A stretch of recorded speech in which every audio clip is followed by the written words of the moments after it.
Hey, you guys, Coach Liz here. All right, I got to tell you a story about one of my friends shared with me about when she was younger. She used to babysit. She had several younger brothers, and she'd babysit them. And they had a rule that they were not allowed to eat in the living room.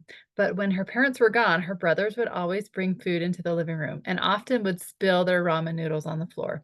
Now, instead of them cleaning it up, she would find towels just set on top of the piles of ramen noodles to cover it up.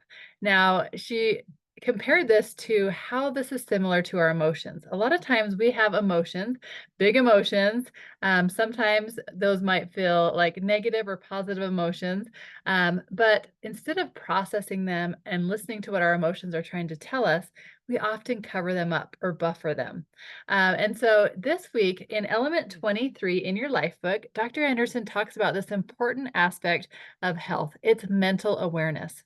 Now, consciousness is the thing that we want to focus on the most because consciousness is where change can start. Becoming conscious of how we're thinking or how we're feeling or those habits that we often do, that's the first part, recognizing that it's there, consciousness.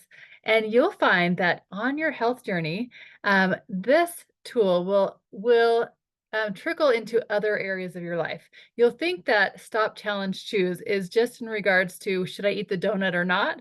But no, it applies to all areas of your life. To stop, think about the situation, and then make a choice, pausing before reacting. Same thing with processing emotions. Often we have an emotion and we don't want to deal with it. It's uncomfortable. Our brain's job is just to keep us alive, keep us safe. And so often we turn to buffering these emotions. We cover them up. And we all have our favorite buffers. Food is a big buffer. And so that's why this is an important thing to address. But there's other buffers also, like exercise, cleaning, TV, sleeping, pornography, surfing on your phone, just wasting time. It's about numbing an emotion. Sometimes we think, oh, cleaning or exercise, that's a great buffer. But if it's not solving or helping you with your problem, if it's just to cover a problem up, it's not helping you. So learning to process, recognize emotions and process them and learn that emotions are there to teach us something. It's how we become aware that something needs to be changed or recognized or dealt with in our life.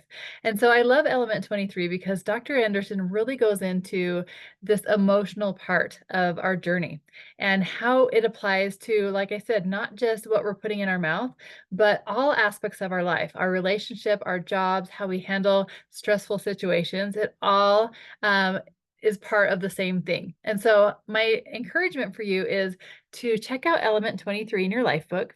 Start recognizing some of these buffers that you do. What are these habits that you have that you use when you are stressed or when you are sad or even when you're happy or excited?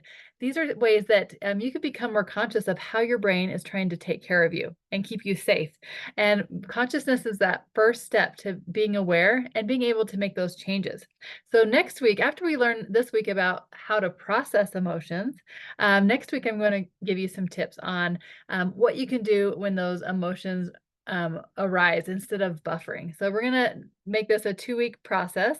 But for this week, check out Element 23 and just start working on becoming conscious of those habits that you have and learning how to process emotions. All right, have a great week.